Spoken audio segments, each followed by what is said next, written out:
following edited podcast has been declassified by the Banzai Institute for Biomedical Engineering and Strategic Information.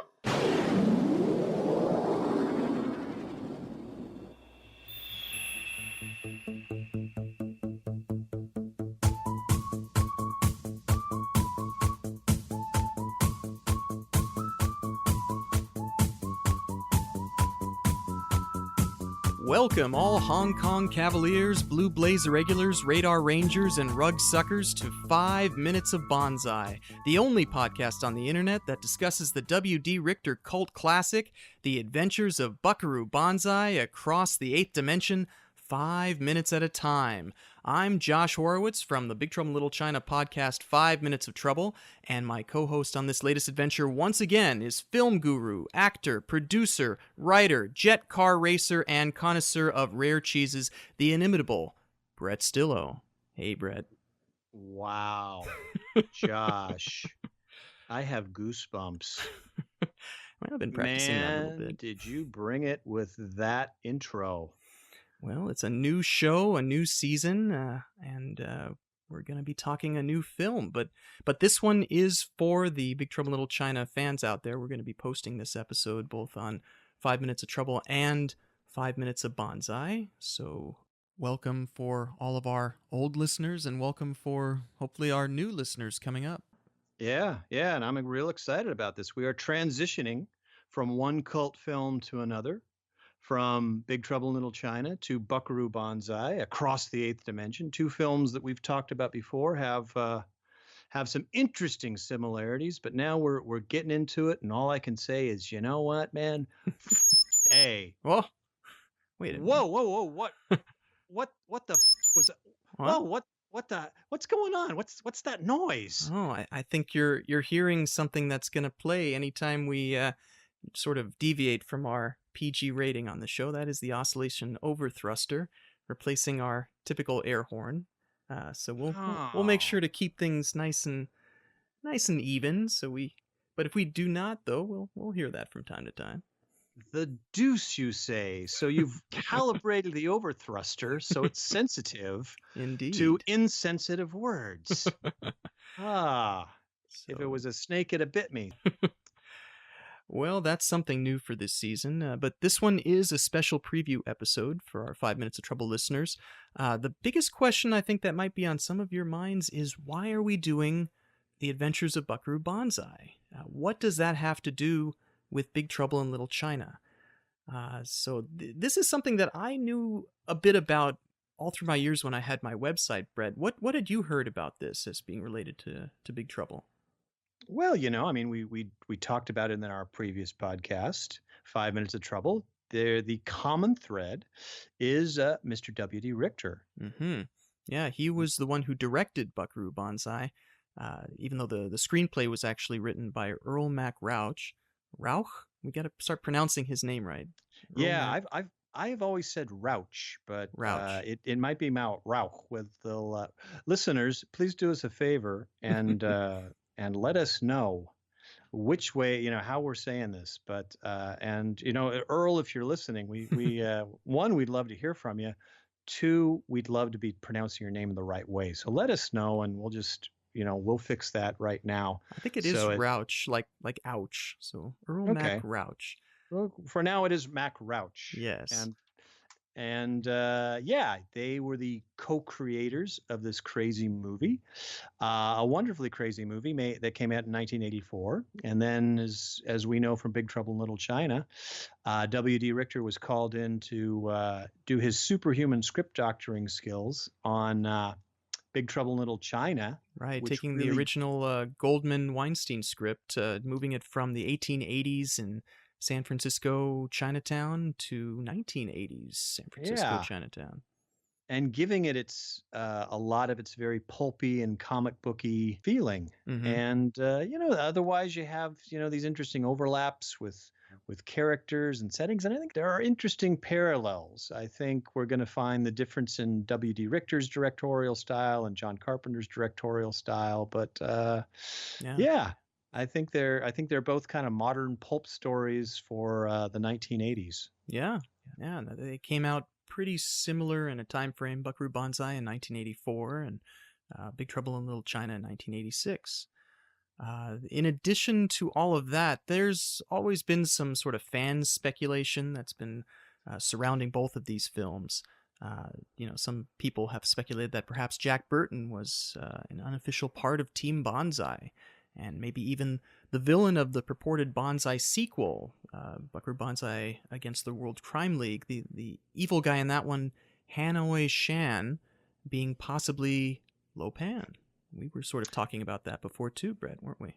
Yeah. I've wondered that all along, and we mentioned that again on our previous podcast, but is or was Lo Pan maybe were there some similarities?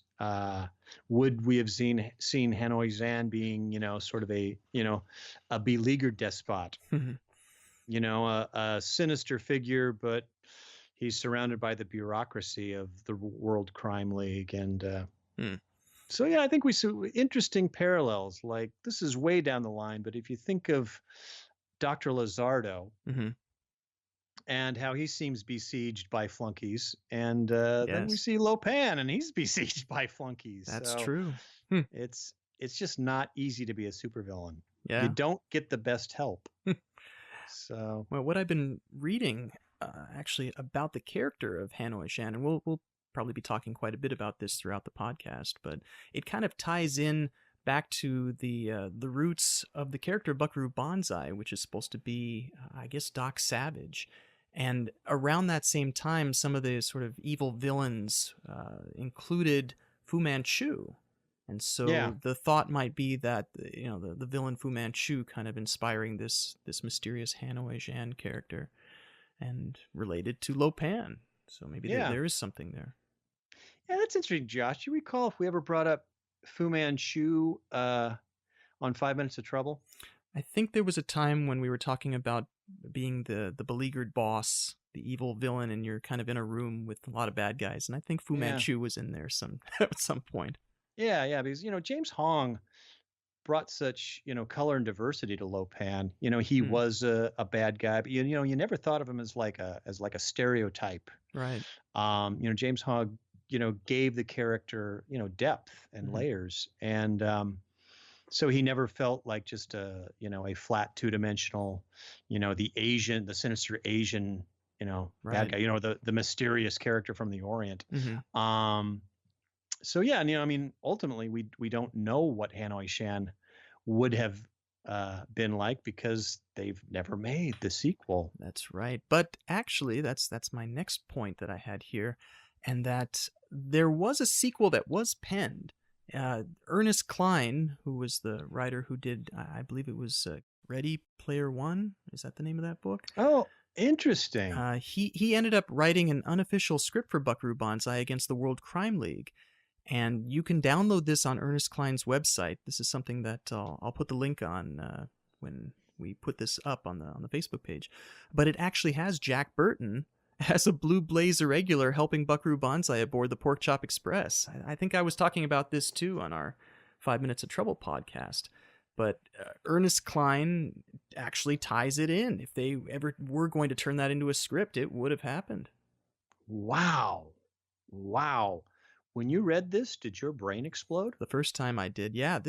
I've known about this for probably about 15 years. I remember getting this at one point a long time ago, and I was like, wow, that's pretty crazy. I guess there is some sort of a tie-in between these two films, or at least Ernest Cline wanted it. Yeah. I felt, the look of the two movies, the color palette. Both films look like Technicolor comic books, and just the irreverent humor and the way the characters, everybody's in on the joke. They aren't gonna, nobody ever breaks the fourth wall in either movie, but they're, everybody has sly looks, and they deliver their lines with absolute straight faces, and I too feel like. These two stories are definitely at home in the same universe. They're neighbors. Yeah. Buckaroo Banzai is on the East Coast. Jack Burton is on the West Coast. Yeah. Uh, Yeah, that's true. Yeah, New Jersey and San Francisco. They're about as far apart from the country as you can get. Yeah. Grover's Mill, New Jersey. Yes, that's right. We don't want to get too far ahead. No. But yeah, that's the tie-in, basically, Buckaroo Banzai and Big Trouble in Little China.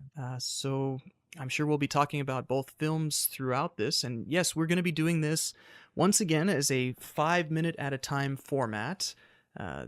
We are doing it in what Pete the Retailer from Star Wars Minute has penned as the digest format. So we're going to be probably doing this about once a week, discussing this film in 5-minute chunks. We'll try to get some fun guests on board, and yeah, I'm looking forward to this. Same here, ditto. Before we discuss the film, this episode we're just going to talk about the trailer, which I assume came out early in 1984. Yeah, this is going to be a little odd. We're actually going to be discussing something that's less than 5 minutes at a time. How are we going to handle this, Brett? I suppose we could discuss it and then discuss it again and discuss it again and again to equal 5 minutes. Oh dear. We're talking about a movie that crosses over the 8th dimension. So time and space are somewhat flexible here and palpable, I guess. 8 dimensions. Yeah, that's something we're going to also be talking about, I'm sure, throughout these podcasts.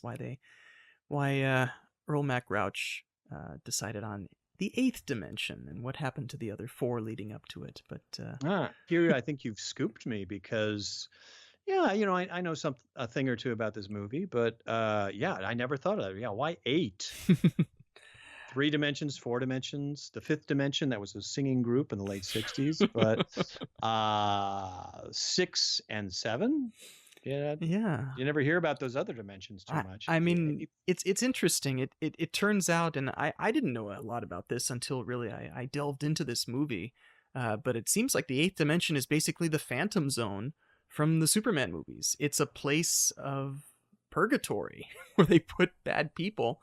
And the whole thing about this movie is going to be what happens when they break out, right? And them trying to get back home, letting loose the bad guys, the evil red Lectroids, back to Planet 10. It's a mouthful just to talk about it, but it is. This is a wacky film, as we'll see going through it. Unlike the tense drama that was Big Trouble in Little China. Yeah. Well, that was a wild ride. This one's going to be a pretty wacky ride, I think. Okay, wild versus wacky. I can deal with those two.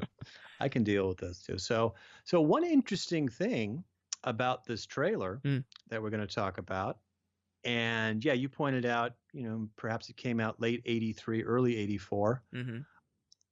I don't think I ever saw this trailer before. Oh, no? Yeah, I mean, I can tell you that I was looking for this film all throughout 1984. In that glorious year when it seems like 100 cult movies were released. Oh yeah.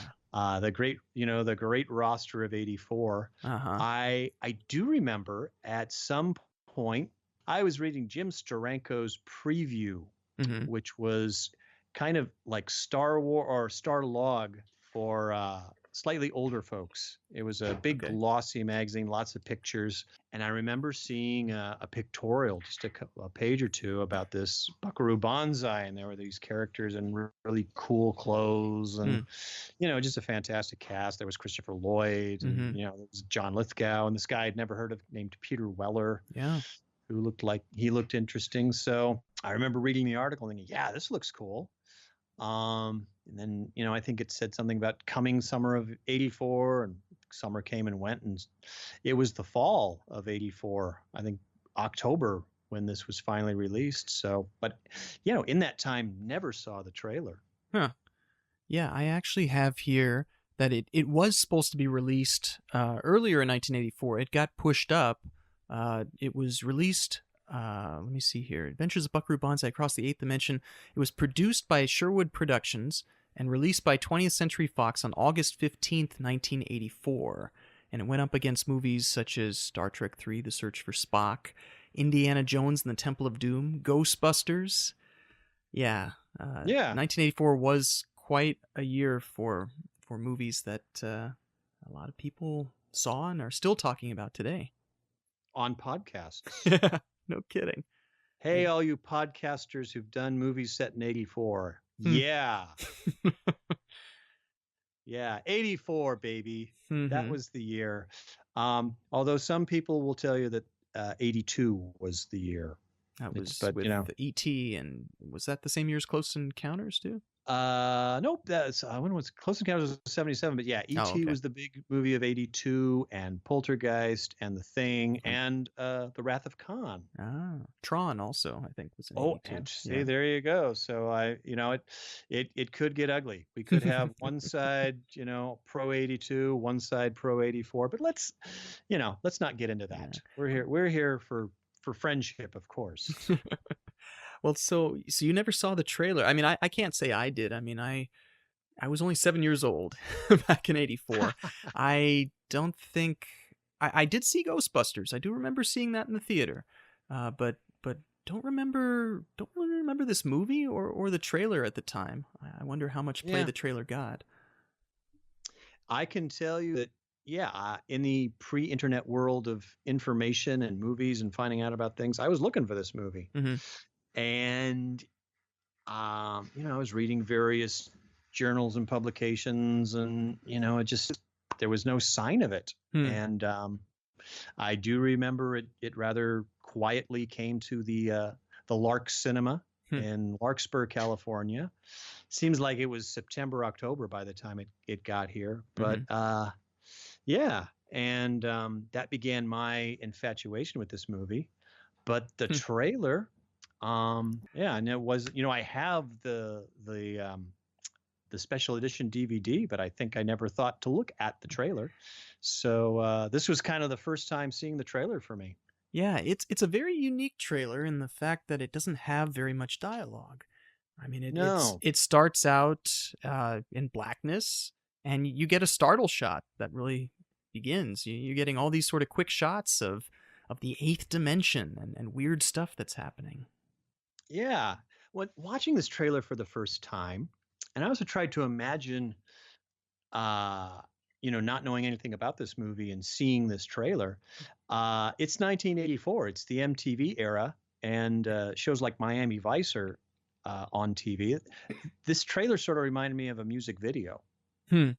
Yeah, it actually, once the music gets started, they do make a lot of the cuts sort of based on the music, and some of the sound effects match the music too. It does have that feel, I think. You're right. Most of the shots in this trailer come from the epic closing of the movie, where you have the Banzai March. Yes. And, everybody's decked out in really cool kind of 80s clothes. You have Buckaroo in his great gray suit with his bow tie. Yep. And, perfect Tommy without his shirt. Because he's perfect. Because he's perfect, yeah. This is a reminder of how trailers used to be. Nowadays, of course, one of our what's the word I'm thinking of? But the bane of our movie-going existence, to put it mildly, is the trailer that gives away 2/3 of the movie. Yeah.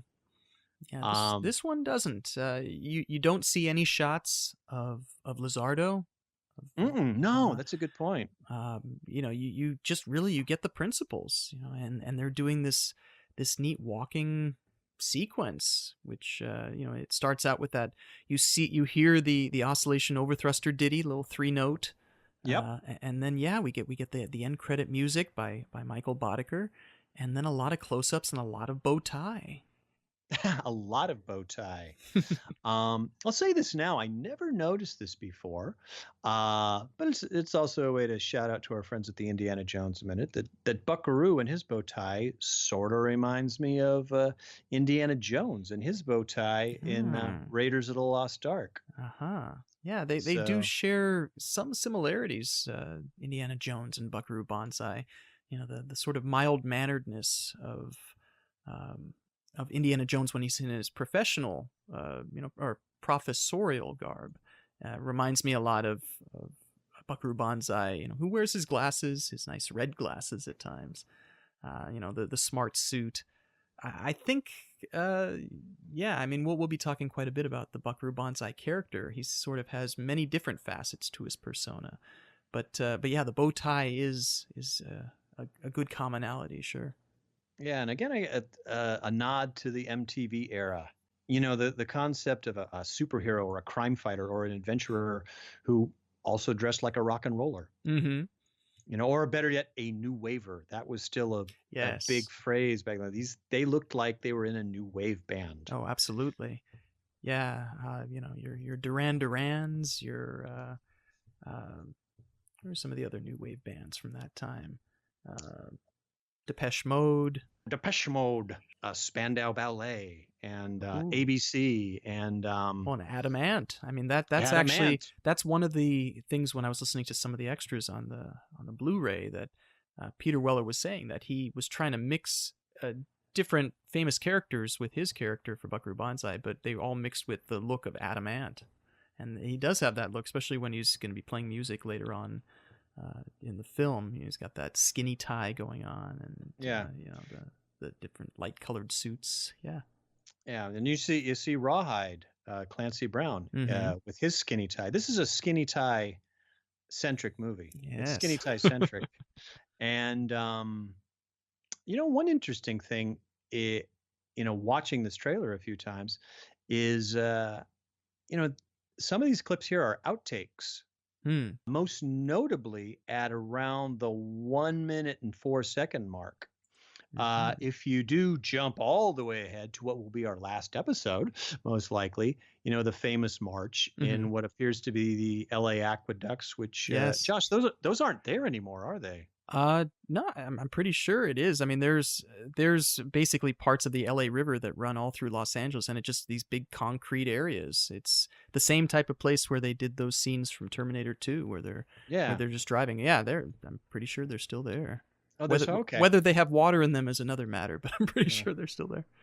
The most famous of those aqueducts, I think, was around, you know, way downtown LA around 6th Street, where there's the famous bridge that was used in, you know, dozens of movies. And I think that particular one might have been demolished in the last year. Huh. Well, you know, when we get there, we'll do more research. But, you know, this is definitely an LA aqueduct. Which specific LA aqueduct we will reveal later. Yeah. But yeah, there's at the minute 4 mark. Oh yeah. You see, this is not in the closing credits, and in fact, our characters are wearing different outfits. When you look at the march, they're sort of dressed up. You know, Buckaroo's wearing his suit, and New Jersey's wearing his cowboy outfit, and I think, yeah, you know, Perfect Tommy again is wearing, you know, sort of his new wave MTV outfit, etc. And if you look closely, they're wearing their combat gear when they attack Yo-Yo-Dine. And also, it looks as though they shot this scene, you know, in the beginning of the march. At the end of the movie, Buckaroo climbs down a rope by himself. He reaches the floor of the aqueduct, and the rest of the Hong Kong Cavaliers kind of gather around him. This looks like they did a take where they're all rappelling down that rope. Or not all of them, but at least 5 of the main Buckaroo and his 4 or 5 of his Hong Kong Cavaliers are rappelling down. And that's a scene I have never seen. Yeah, no kidding. If you look at like a minute 6, sort of jumping ahead here, you can see, I mean, there's got to be at least 25 people in that crowd. I think when you watch the end credits, maybe there's a dozen. So it looks like in addition to his standard Hong Kong Cavaliers, he's got some of the other the militants who are helping him out, the rug suckers, the Galachi brothers. Yes. So I think they're there too. Yeah. Yeah, that's I believe it's, where was it? 45, second 45 or I am scrolling right now. It's bear with me, folks. Yes, at second 52 to 54. Yeah.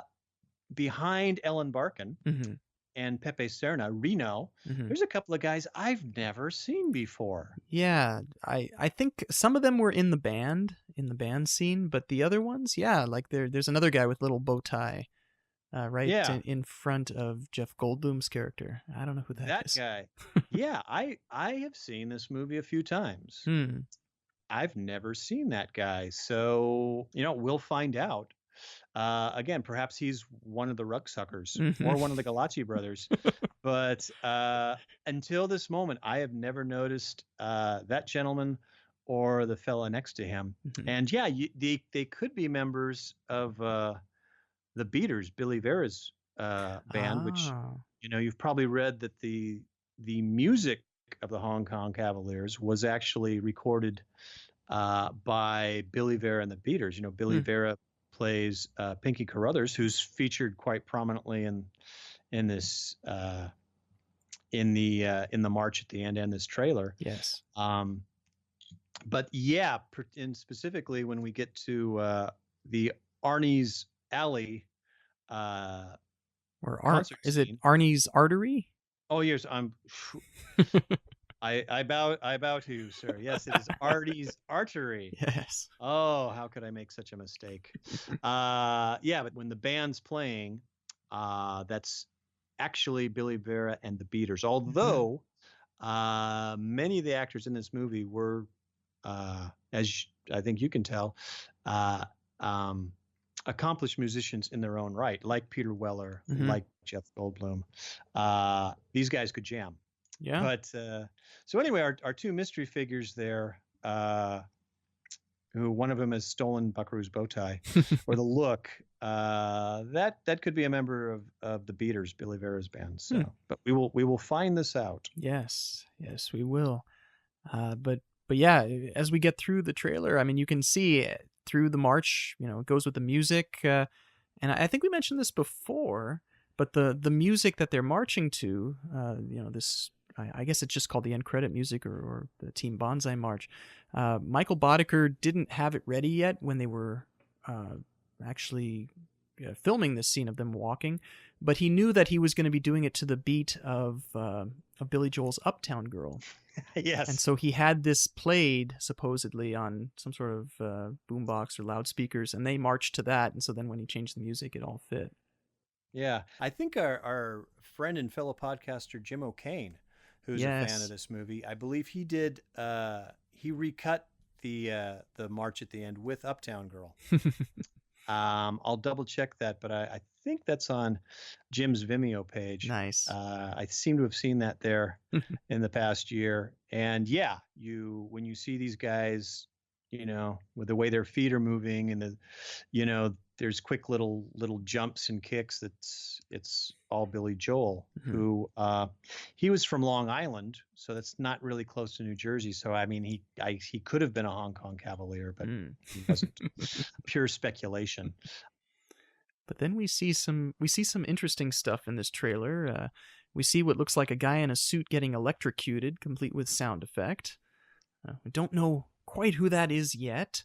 Then we see a weird shot of these, what looks to be like aliens sitting in tall chairs facing each other like they're playing chess. Right. And then we see Buckaroo driving his jet car with the reflection of the eighth dimension in his visor. Just weird, interesting things we're seeing. And I wonder what the audience of 84 kind of thought about this mix of aliens and this guy walking in the bow tie and the music. Yeah, exactly. Because of course we know in retrospect these are red lectroids and black lectroids. Yes.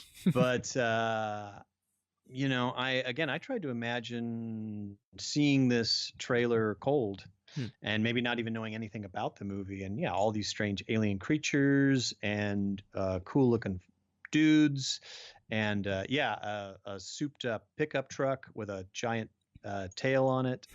And very interesting. Like not a lot of what I guess you would call action scenes.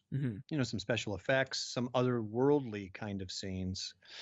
So yeah, and again, there's no narration. There's nobody hyping it.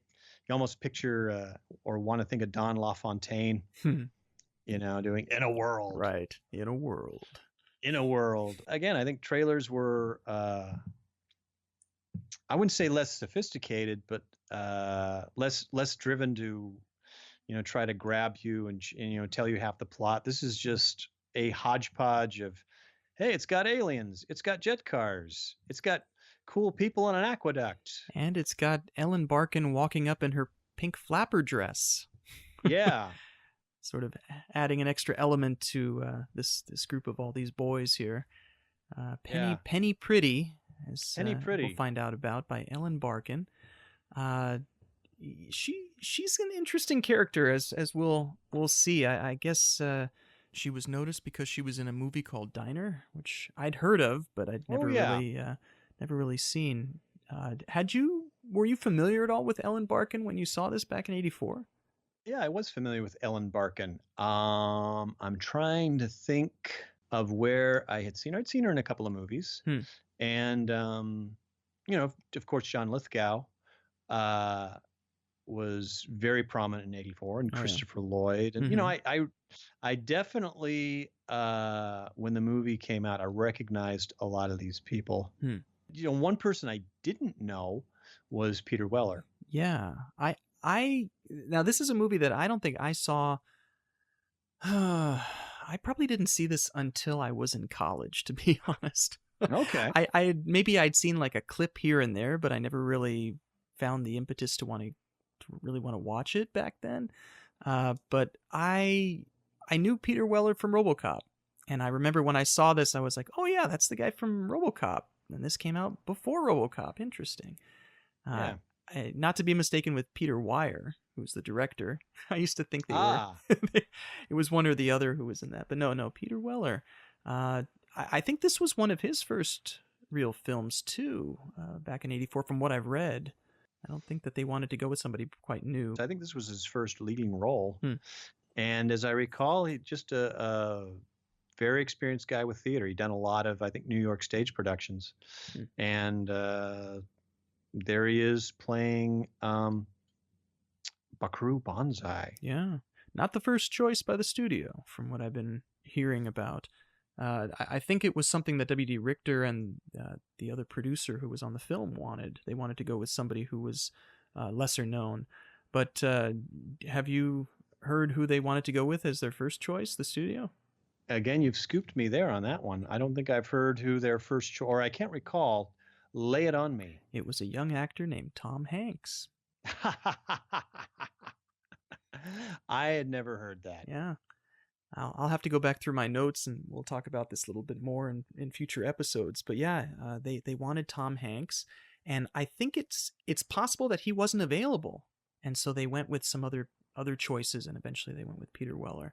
But yeah, can you imagine if Tom Hanks had gotten his start with this film instead of when did Big come out? Was that in '85 or was that later? Yeah, I think Big, as I recall, without looking at my computer, it was '86 or '87. Or there was the man with the one red shoe, I think, was one of the first ones that he was in. It's interesting because what he did do in '84, because it does tie into the glorious summer of '84, was he did a movie called Bachelor Party. Which, a big, dumb, rowdy, yet funny movie. And it was Tom Hanks. And that's interesting. It just kind of fits in with, I think, some themes we'll be looking at. And that's, like summer of '84. And, you think of Bill Murray and his irreverent hero in Ghostbusters. And, Hanks in Bachelor Party was definitely kind of coming from the same place. A cool, wise guy, baby boomer dude. Would have been interesting to see him as Buckaroo Banzai. I'm glad, of course, they went with Weller. Yeah, I don't know if Hanks would have been able to do quite the same kind of serious tone that Weller brings at times, while still being kind of like fun and kooky at other times. Yeah. Well, one thing Weller does is he totally plays it so straight. He is immersed in the character. I think I said this line a little earlier, but when he says, "The deuce you say," which talk for a future minute. I had no idea what that meant. It wasn't until years later. Oh, that's an old, expression from the 20s or 30s. But the deuce you say. I was, okay, whatever. But he just says that so it just kind of rolls off the tongue, and it's just so casual, and it. Mm-hmm. Knowing what that line is like now, you could have easily, I think the first impulse would have been to do it Adam West style. Yeah, no kidding. And really, really give it an over the top campy delivery, but he almost whispers it, but we are getting way ahead of ourselves. Yeah, we have to talk about the shot of the strange alien equipment and the alien ship flying through orbit and crashing through a wall, sort of showing off some neat model work from the 80s. But they're again imagining seeing this trailer. Is that a ship or some strange insect crashing through that wall? It's just a weird looking thing. Yeah, definitely different than a lot of the other sort of space movies that were big around this time. These sort of sleek ships or stuff that looks like military craft. No, you get stuff here that looks like seashells. Yeah. Or coral. Very organic, and you kind of see that a little tiny bit in that brief scene of the Lectroids in front of the table. Of course, again, we don't know they're Lectroids yet. There's just a bunch of weird aliens in front of a table. But I think you've made a point which might explain what they were shooting for with this trailer, and that's, this was, we're in the middle of the special effects revolution, and ILM and all that, space movies, special effects movies, big time effects. So maybe they were just highlighting the special effects, that this would be another feast for the eyes. Now, this is definitely not an ILM film. As we get through these minutes, we'll discuss which effects houses were actually used in this film. They went with a couple of different ones. I think it kind of is the appropriate. I don't know if you would call it. Well, it is kind of cheesy. I mean, there are certain scenes in here where you'll see alien ships flying around, and it's pretty clear. It's like, if anything, an homage to the type of special effects you might have seen from a Flash Gordon serial from the 40s. I mean, literally, like, moving around on a stick, that sort of thing at times. But I guess it meets the feel of the film. It doesn't really detract from it too much. No. And overall, Buckaroo is an interesting movie because, as you read more about the production of it, in some ways it's a B movie. Had maybe a bigger budget than a B movie like The Terminator. So maybe you call it an A minor. But they didn't have the top-notch effects, and they didn't have a huge budget. This movie definitely had its limitations. I think that's reflected in, the irreverence and the imagination of what they were able to achieve with what they did. But so the effects maybe don't have the sharpness of, a place like ILM, but still it's coming from a place of imagination. Actually, speaking about the budget, I was able to look this up on Box Office Mojo, and it turns out that when the film opened, it opened in 236 theaters. It made $620,000 on its opening weekend, and ended up grossing $6.2 million in the U.S., which was roughly half its budget of $12 million. Now, did it ever make the rest of its money back on video? Perhaps, but this movie was not a big box office success, unfortunately. If you look at the movies for the year, it said that back in 1984, Buckaroo Banzai was 88th highest grossing film of that year. And, 88. Yeah, isn't that appropriate? Yeah, I was just thinking that's fitting. I mean, if you're gonna do disappointing box office, you may have a significant number to show. Yeah, we were the 88th. So, that's something we'll talk about as we get into the movie. And that's the design, the Buckaroo Banzai motif, the double Bs. Yes. And the jet cars, the Rocket 88. Right. Talk a little about Oldsmobiles, but double eights, double Bs. Hey, you turn an 8 on its side, it's infinity. If you remember Schoolhouse Rock. Yes. But double 88 keys on the piano keyboard. 88 keys and the eighth dimension. So eighth dimension. Yeah, a lot of eights. A lot of 8s in this one. Friends, any of you numerologists out there, numerologists out there, them Yes. too, numerologists and numerologists out there. This is your kind of podcast because we can talk about 8s and 88s. So there you go. And since we're talking about numbers, how about a little number trivia? See if you can figure out what were the top 5 grossing films of 1984. If Buckaroo Banzai was 88th, can you name the top 5 of 1984? Can I, or are we going to ask our listeners to? Well, let's try you, Brett. I've got this list in front of me. Let's see your box office knowledge. How well you could do. 1984. Top 5 films of 1984, according to IMDb box office gross. I know I saw at least one of them. Okay. In no particular order, but sort of throwing out darts, I'd say Ghostbusters. Ghostbusters is number 2. Ghostbusters is number 2. Indiana Jones and the Temple of Doom has to be in the top 5. That is number 3. Number Very good. 3. I would also put Gremlins in there somewhere. Number 4. Number All 4. Right. That's wow. You're on a roll here. 1, 2, 3, 4. I'm just trying to remember what else was. Well, I'm gonna. I might be wrong. With the Terminator, where would that be on there somewhere? Not in the top 5. I think that was up there, but no. No, I missed. Well, I got 3 out of 5. Why don't you? Yeah. Why don't you go ahead and tell me the other 2 so I can say, if it was a snake, it'd have bit me. Well, the number 5 one was The Karate Kid. A movie I don't like. So. Oh. But the number 1 grossing film of 1984 was the Eddie Murphy film Beverly Hills Cop. Oh, I protest. As I recall, and I did like Beverly Hills Cop, but as I recall, that was December of 84. Wow. So to me, that's almost like more of an 85 movie, but Yeah, I wonder if the way they're doing that is based on when it was released and then lifetime gross, as opposed to how it did that summer.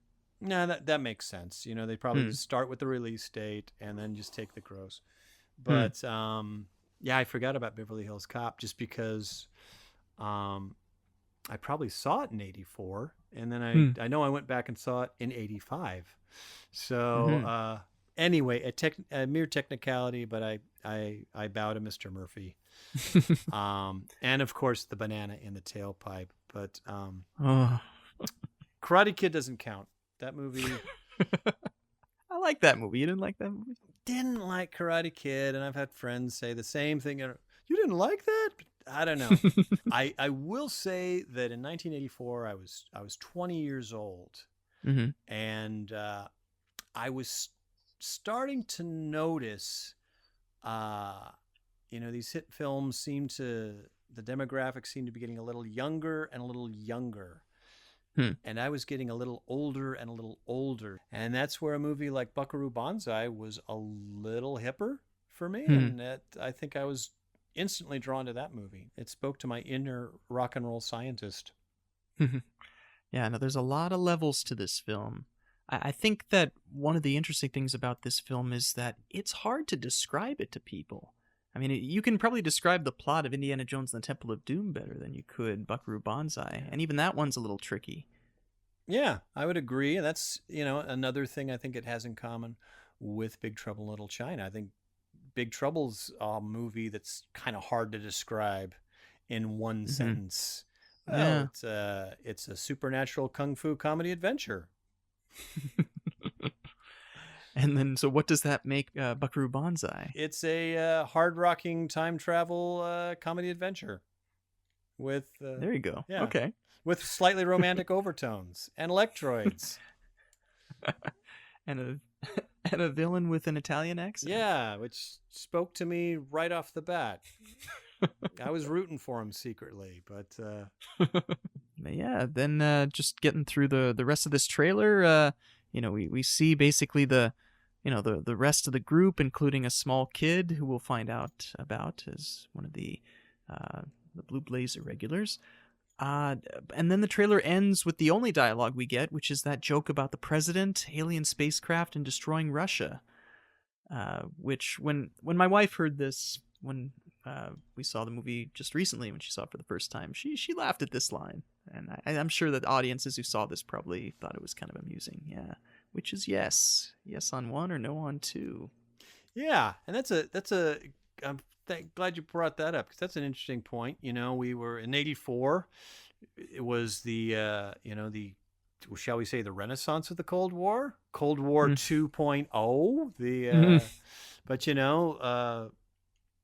Reagan and Gorbachev, and the sort of the resurgence, if you will, of the Cold War. So there was a certain relevance to that line at that time. It's interesting they chose that line. I mean, in a movie that is chock full, that they picked that one. Well, it certainly sets the tone of the film. I mean, we're talking about, destruction, war, alien spacecraft, and, they're kind of joking about it. Yeah. Maybe that was the one they said, well, this kind of sums up the movie in 25 words or less. So, it's just, I thought it was an interesting choice. A little surprised by that, but like I said, it's the movie's a veritable garden of catchy lines and catchphrases. But sure, we'll go. And now I can't remember. Is it yes on 1, no on 2? Yeah, which was yes. Yeah, which was yes. But yeah, and then we get those. The shot of the characters popping into the frame, which you pointed out, and I didn't realize that. You're right. Those seem to be outtakes. And that very last shot, you have everybody in one long line coming towards the camera. That's again a scene I've never seen before. So that was kind of neat. Yeah, a lot of them in that scene. And then we get the iconic logo. That's sort of the half circle, the BB, the jet car. The interesting font, and then the trailer basically is over at that point. Make sure you read the novel from Pocket Books, which was available before the movie came out. Yeah, I actually got a copy of the novelization. They reissued it with the DVD not too long ago, and so it'll be part of my homework for future episodes is to read the novelization by Earl Mac Rauch. I highly recommend it. It's it gives you a lot more detail than the movie, and it opens up a lot of things. We will definitely reference the novel, because I think as far as novelizations go, it's interesting, because I think it stands alone as a novel. I think Earl Mac Rauch sort of wrote it as a novel, and not just simply a quick tie-in to the movie. So you get a lot of background. You get references to characters you don't even see the movie, like Flyboy. Poor Flyboy. We still grieve for Flyboy. It's a damn good read. I gotta reread that. Cool. Yeah, no, looking forward to that. But yeah, that's pretty much the trailer. And that's pretty much, I guess, our episode, our preview of what's to come. Yes, what's to come. So our plan is to try to see if we can release these on a weekly basis. I'm not quite sure when we're gonna start with all of this. I'd like to see if we can begin at least before the year is out. So we'll keep you guys updated. There will actually be a Facebook page and a special listener society that we're putting together for Banzai. And what did we agree on for this one? It was going to be, what is it, the Buckaroo Banzai Bunkhouse? The Banzai Bunkhouse? Well, here's a fun idea. Yes, I think let's call it the Buckaroo Banzai Bunkhouse. Bunkhouse. Buckaroo Banzai Bunkhouse. Oh, that's going to be a fun one. But yeah, we can just say, well, I left a link on the bunkhouse, or over at the bunkhouse, because the bunkhouse was it's featured a little more prominently in the novel than in the movie. But they had mentioned the bunkhouse, and it's just a part of the Banzai Institute where they all hang out and read comic books and jam, I'm sure. But I'll tell you what, let's hear if you guys have any suggestions. Would love to hear them. We'll ignore them, but we'd love to hear them. And yeah, maybe there'll be one we hadn't thought of that we'll go, oh, and we'll give you a special mention. Oh boy, Nice. But yeah, well, let's call it the bunkhouse, and if anybody has a problem with that, we'll talk about it. All right. Well, so some of the places that you'll be able to find us for our new podcast, you can visit us at 5minutesofbanzai.com. You can check us out on Facebook at 5 Minutes of Banzai. Also, our listener society, the 5 Minutes of Banzai Bunkhouse. We're also on Twitter at 5 Minutes Banzai. And by the way, that's bonsai. That's Banzai, not Bonsai. We're not talking about the tree here. Yeah, this will inevitably come up. There's bonsai and bonsai, and we're not going to really talk about. Well, actually, Josh, we will be talking about trees. There are moments in this movie where trees are very, very much part of the plot, but we won't be talking about bonsai trees. Yes, though if we release any episodes in April, that might be an interesting. Oh, good point. Good point. Yeah. But yeah, so you horticulturists, you might be disappointed. Well, just warning you now, we aren't. We will be talking about some trees, but not all trees or specific trees. We leave that to you to decide which trees. And we're just starting up this podcast, so if you like where we're going with this, please, if you could leave us a nice rating and review on iTunes. It's definitely going to help us out as we start up. I don't think there are too many other Buckaroo Banzai podcasts out there, so if you search for Banzai Podcast, you'll hopefully find us. But give us a review, and we'd love to hear from you. And also, we would love to do a shout out to Pete the Retailer and Alex Robinson of the Star Wars Minute for starting this Movies by Minutes format. Also, our friends at the Indiana Jones Minute, Pete Mummert and company. Always welcome to have you guys on for our shows, and it's been great meeting you in the past. And looking forward to hearing from you guys all again. Worth mentioning again that if not for Pete Mummert and the Indiana Jones Minute, Josh Horowitz and I would not know of each other's existence. That's right. Now we've met in person twice, and now we're doing. This is our third podcast together. We do want to mention the other podcast that we do, and that is 12 Chimes. It's Midnight. This is the Amy Pavey podcast, where it's like the old time radio dramas of the 40s and 50s. And we do pretty spooky stuff. Brett has written some really good stuff for that. I've actually dabbled in a script or two. You've done more than dabbled. Josh has also written a couple of great scripts, and those will be online soon. So, 12 Chimes, It's Midnight. Yeah, check that out on Facebook. It's a lot of fun stuff. And I guess finally, for those of you who are Big Trouble in Little China fans, we haven't forgotten about you. If there's some interesting Big Trouble in Little China stuff in the future, we may still be dropping episodes. It might be kind of fun to talk about the comics, I think, if we decide to do that again. Brett, what do you think? I'm down with it, yeah. Which also maybe point out quickly some of the Buckaroo Banzai comics, but I'm getting way ahead of myself. But again, April 2018. I just want to get there as soon as I can, and we can wait on that. Yeah, but let's talk about Funny Pages and Jack Burton. Nice. Well, this is World Watch 1 signing off. Tune in next time for another 5 Minutes of Banzai. And remember, no matter where you go, there you are. That wasn't bad.